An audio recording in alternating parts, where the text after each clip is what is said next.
decíamos la bienvenida al licenciado psicólogo Germán Ellerek, un placer tenerte aquí como siempre y hablar de estos temas tan importantes.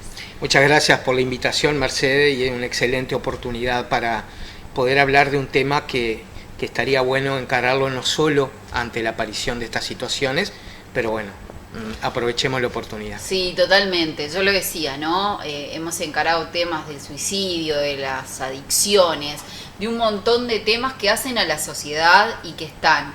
Esos hechos no son de los más lindos, la verdad que tampoco al repetirlos todo el tiempo, no sé si es mejor o peor, pero bueno, es una situación que existe, que está, que pasa y que le pudo haber pasado a cualquier mujer de nuestro país y del mundo, ¿no? Una situación que rápidamente la cuento, por la crónica que tenemos, la chica se va con un chico de un baile, como le puede pasar a cualquiera, como cualquiera tiene derecho a hacerlo, y se encuentra luego con otra situación que no era la que quería, no era la que esperaba, 2 personas más, fue violada. Hay un montón de puntos para analizar, ¿no? Pero hay una sociedad que está como un poco enferma en ese caso, ¿no?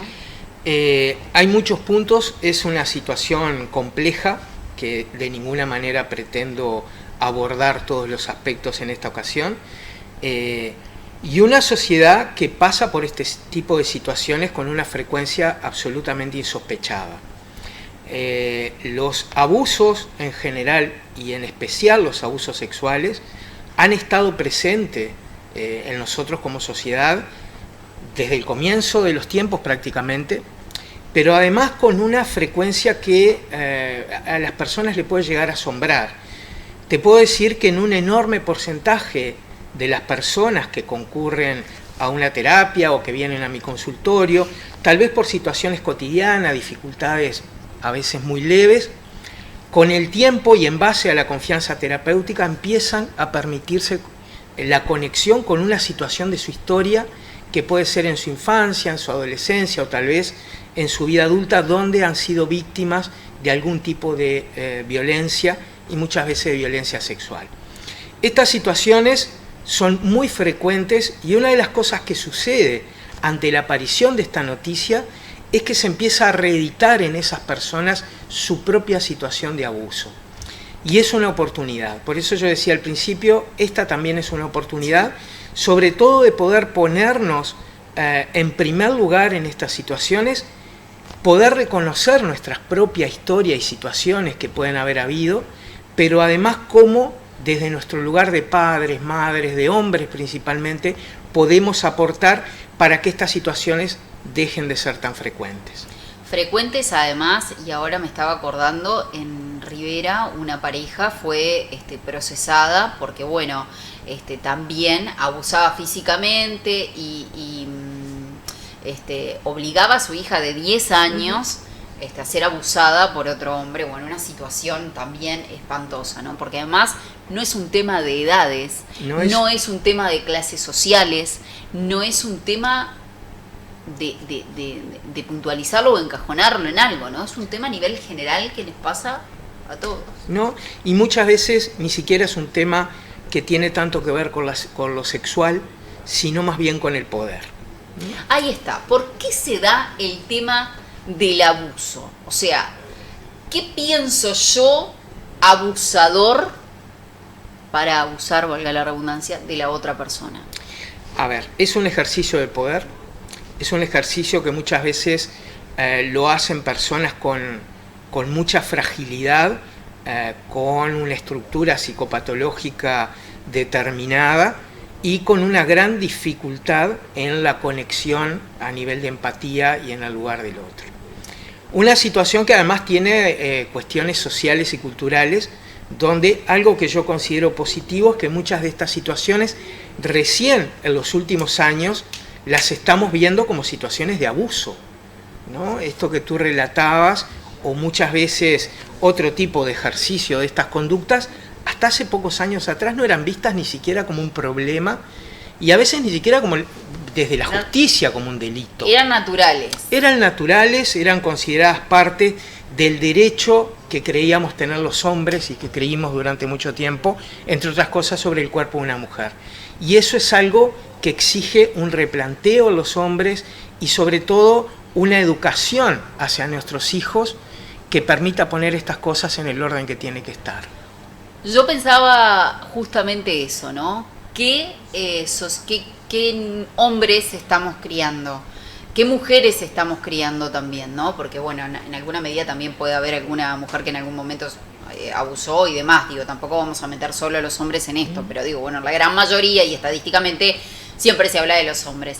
Pero la pregunta es también, tú lo decías, toda la vida existió y antes era totalmente natural. Hoy tenemos esa libertad de hablar, ¿no? De explicar y de contar. Ahora, es muy difícil a veces cuando es en la familia identificar. Es muy complejo identificar porque para identificar algo yo tengo que estar dispuesto a asumirlo.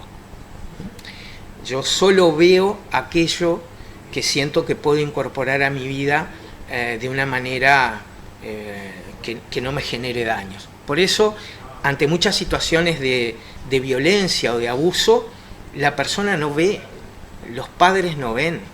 Y a veces la persona víctima de esta situación tampoco se ve como una víctima. Te lo traslado a algo que hemos trabajado mucho en los últimos años, que tiene que ver con la situación de abandono que muchos de nosotros hemos padecido por parte de nuestros padres, ¿no? Abandono emocional, abandono afectivo, grandes heridas a nivel de apego, que principalmente nuestras generaciones hemos tenido, entre otras cosas por ser hijos de padres que han ido tras un logro económico, una estabilidad o un logro profesional, y que a diferencia tal vez de hijos de 50, 100 años atrás, hemos padecido ese abandono.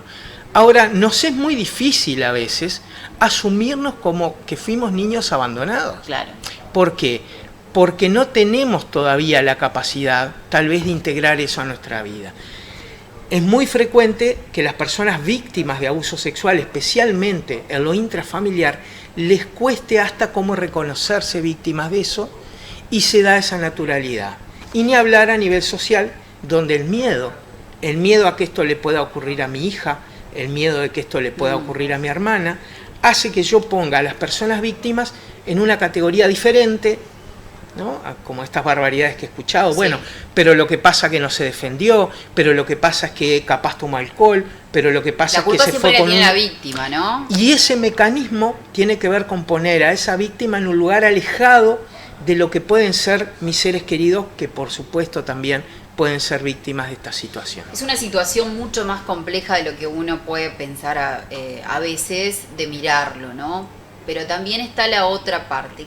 ¿Qué pasa luego que se hace todo este proceso de identificación, de saber que soy la víctima? ¿Cuáles son las secuelas que nos quedan, no? Porque uno se pone a pensar y en el simple hecho, como mujer, lo digo desde lo más sincero, ¿cómo una mujer que le pasan estas cosas mañana encara una relación?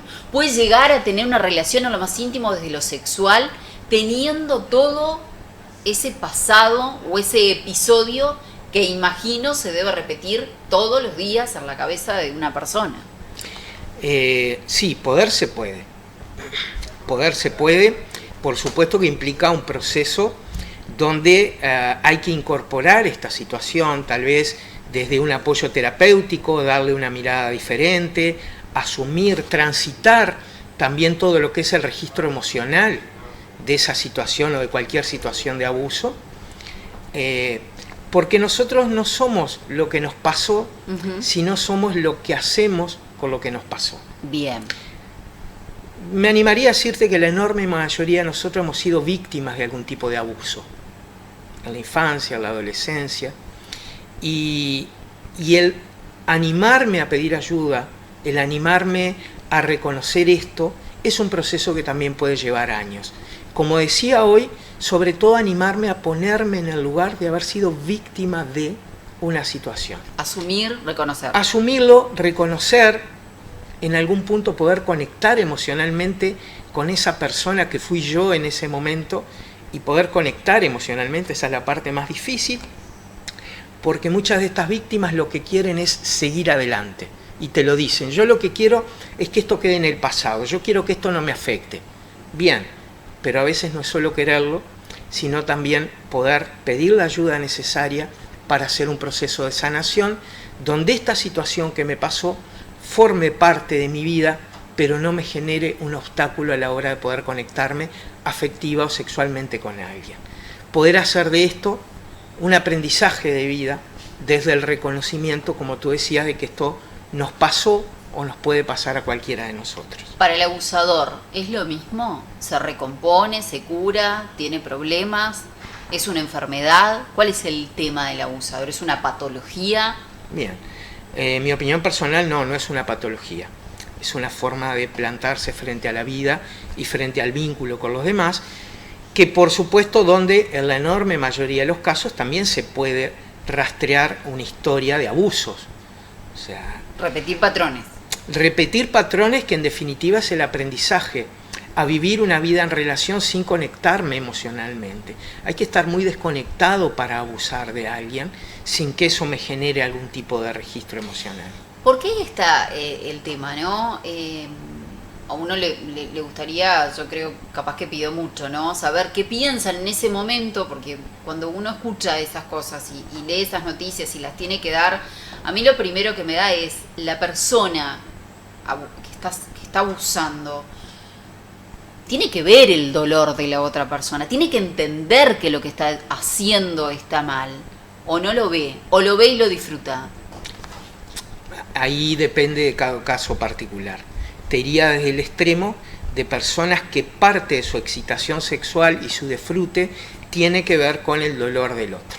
Tiene que ver con esta situación de absoluto sometimiento, donde desde algunas personalidades muy enfermas, no digo personas enfermas, yo tengo un problema con esto porque a veces justificamos muchas conductas en función de la enfermedad. Claro. Son personas que desde ese trastorno encuentran y ejercen además una sexualidad solo ante situaciones de un gran desequilibrio de poder. Como dice Galeano, muchas veces el poder del hombre se ejerce ante el miedo del hombre frente a una mujer. A muchos hombres les da miedo establecer un vínculo desde un lugar de horizontalidad. Entonces, de distintas maneras, desde los distintos tipos de abuso, necesitan desequilibrar ese poder, porque ahí sí se pueden sentir en disponibilidad de relacionarse. En otros casos, personas como en casos de psicopatías que no tienen un registro emocional, ni de esto, ni cuando matan a alguien o cuando roban. Y en algunos casos sí puede haber algún tipo de registro emocional, pero puede haber el convencimiento que desde su lugar de hombre tienen el derecho a utilizar el cuerpo de una mujer de esta manera. Y muchas formas de autoconvencerse. Bueno, tal vez en el fondo le gusta. Si hizo esto y llegó hasta acá es porque capaz lo quiere. En definitiva, formas de negar lo que yo estoy sintiendo en el contacto con el otro y poder seguir ejerciendo esa violencia. En definitiva, depende de cada situación, y ahí creo que los padres, especialmente los padres de varones, tenemos mucho en el cotidiano, en el día a día, para acompañar a nuestros hijos hacia el aprendizaje de cómo relacionarse con una mujer de una manera sana. Por eso yo comenzaba hablando del tema de la sociedad, ¿no? Uno no quiere responsabilizar justamente, y vuelvo a lo mismo, decir, bueno, la culpa la tienen los padres por criar, pero a veces cometemos, ¿no? O seguimos patrones culturales que no están muy buenos, y como tú lo decías, ¿no? Yo leía un periodista de Montevideo que decía, bueno, entonces no saques foto con trompita en Instagram, ¿no? Como diciendo que, bueno, las fotos de las mujeres provocan a que los hombres, las fotos, la ropa, y eso lo sacamos desde casa, esos pensamientos así, ¿no? Por eso decía, ¿qué rol juega la sociedad en todo esto? A ver, yo sí quiero responsabilizarnos como padres, no quiero culparnos. Culparnos no tiene ningún sentido. Bien. Ni ninguna utilidad práctica, pero sí quiero responsabilizarnos como padres, sobre todo porque somos los primeros agentes de formación y educación en un tema en el que en primera instancia tendemos a repetir la formación y la educación que hemos tenido como hijos. Y en eso yo vengo de una generación, y años más, años menos, donde, por ejemplo, nuestra educación sexual ha sido la pornografía. La mayoría de nosotros hemos tenido nuestro primer acceso a una básica formación sexual a través de la pornografía, donde en la pornografía hay también un uso del cuerpo de la mujer y un ejercicio de una sexualidad, donde además se nos enseñó que esto gusta y que esto está bien y que esto es nuestro derecho como hombre. Nuestro primer ejercicio es acompañar a nuestros hijos, tanto varones como mujeres, al encuentro de una mirada de la sexualidad alejada de la pornografía y alejada de esta idea de tanto desequilibrio de poder. De poder acompañar a nuestros hijos hacia el ejercicio de una sexualidad amorosa, responsable, libre, una sexualidad que sea parte del vínculo que yo puedo tener con un otro, lo cual en principio implica un trabajo sobre mí mismo. Y este trabajo sobre mí mismo tiene que ver con el reconocimiento de las pequeñas violencias que día a día voy ejerciendo, estos micromachismos, en el caso de los hombres y también de las mujeres, que en el lenguaje, en los chistes, en las sugerencias vamos haciendo. Es un proceso difícil porque a veces ni siquiera lo veo en mí.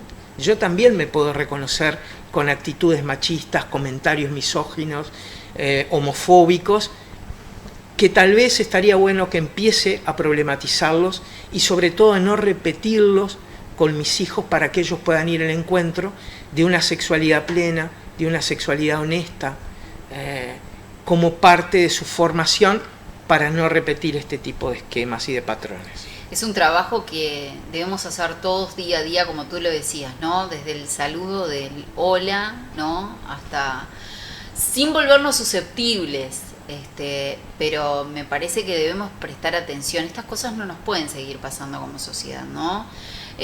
Yo, por suerte, esta vez no escuché comentarios como, por ejemplo, ¿por qué se fue el baile con un chico? ¿No? O ¿por qué? ¿No? Porque existen esos comentarios. ¿Por qué hizo tal cosa? ¿Por qué se puso tal otra? Hay dos cosas, ¿no? Este comentario de este periodista que me parece realmente tonto, y parte del repetir un viejo esquema donde la víctima parece que es culpable porque los hombres somos seres animales que ante una trompita en Facebook desatamos una vorágine sexual. Que habla muy mal de los hombres también, que habla muy mal de los hombres y que no es cierto. Y que no es cierto, pero que, bueno, por suerte tal vez hoy en día algunos hombres nos estamos animando a cuestionar esto, porque básicamente esto era un permiso y una habilitación para un ejercicio de poder. Totalmente. Tú decías, ¿no? De enseñarle a nuestros hijos y también poder enseñarle a nuestras hijas el decir que no y que se sientan con toda la libertad de decir no quiero, no me gusta, no voy, ¿no? También el decir no y no vas a quedar menos mujer ni menos nada por decir que no querés. Creo que también tenemos que enseñar ese tipo de libertades a nuestras hijas. Yo estoy totalmente de acuerdo contigo. Ahora, en este caso y en este tipo de casos, sí, el problema no es que no hubo un no. No, totalmente. ¿No?